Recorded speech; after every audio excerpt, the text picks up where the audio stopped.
Okay, well, today I wanted to continue with the discernment of spirits. We only talked about the first week for the discernment of spirits. I know that a lot of you have been on Ignatian retreats. You've gone over these rules, but I think they're very important for us just to recall throughout the year. And so these are the rules now for the second week.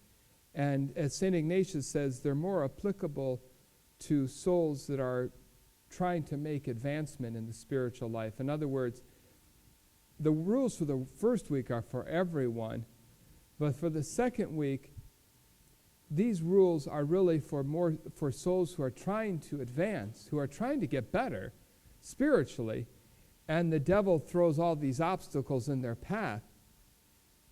The devil often doesn't suggest evil to us directly.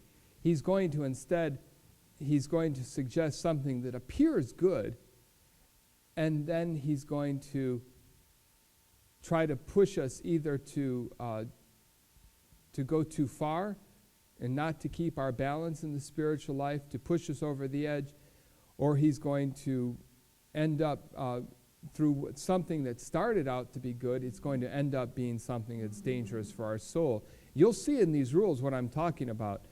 The first rule, St. Ignatius says, is it belongs to God and his angels to bring true happiness and spiritual joy to the soul and to free it from the sadness and disturbance which the enemy causes.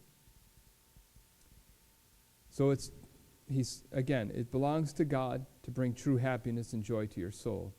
It's the nature of the enemy to fight against such joy and consolation by proposing seemingly serious reasons, subtleties, and continual deception. Now, what do we mean? Well, God consoles you. You're feeling great. You're feeling all on fire for God. And the devil starts making these suggestions to you that seem to be true.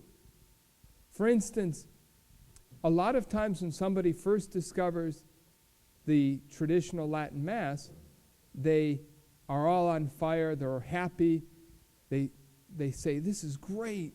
I never knew that the traditional Mass was being offered here. And they're starting to practice their faith like they never have in 30, 40 years. And then the devil starts suggesting to them that, no, you can't go there. Those people are not in union with the bishop. They're not under the bishop of the diocese, or this Mass has not been approved. You can't go. It seems serious, it seems true, but actually what it is a deception of the devil, because what's very humorous in a way is that many times before we started going to that traditional Latin Mass, we weren't really doing anything. And the devil left us alone. We weren't worried about the bishop approving of the way of our life or anything like that before. Think about it. A lot of people in the new church, they go to Mass, but then they might miss Mass for a very slight reason.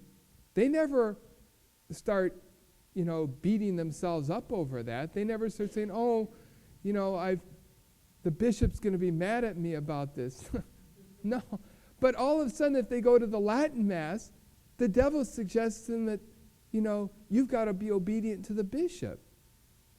I knew a man who, he and his wife got so sick of the Novus Ordo. This was, quite a few years ago. They got so sick of the Novus Ordo, they quit going to church altogether.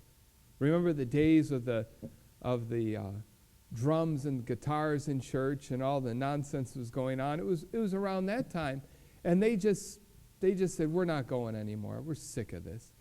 And they started staying home on Sunday. And they enjoyed it. They'd sleep in. They'd have a leisurely breakfast. They would often go camping and things like that. They told me these things, and they never worried about it because they figured, we don't want to go to that new church. It's terrible what's going on in the Catholic Church now. Well, then they discovered the Latin Mass, and they started going. They loved it. They were happy. They said, wow, what we've been missing for all these years, we've been missing this so much. And all of a sudden their children said, Mom, Dad, you can't go there. Those people are in schism. Those people are outside the church. And at first, the couple was really worried. They're like, oh, maybe you're right. Oh, maybe we shouldn't go there. And then the dad said, he stood up to the children and he said, now wait a second. We haven't even been going to church for the last 6 months, and you didn't care. You never said a word to us. You never started saying to us, Mom, Dad, we're concerned about your soul. Your soul's in danger. You haven't been going to church. You haven't been receiving the sacraments. But as soon as they started going to the Latin Tridentine Mass, all of a sudden everybody's concerned about their eternal salvation. How interesting. It shows you the subtleties of the devil, how he tricks people with seemingly serious reasons and deception to make them to lose that consolation that God had given them. They were so happy and consoled, but then the devil got to them and made them think, you can't go to that church. You can't practice that penance or that devotion. It's too much for you, and they quit. They think that, no, this is not something that God wants, even though they had been consoled at first when they were doing it. So you see how consolation comes from God. If what you're doing spiritually is consoling you and helping you, it's from God, and you should continue. Now, we're going to get to, though, some of the things that you have to be careful of.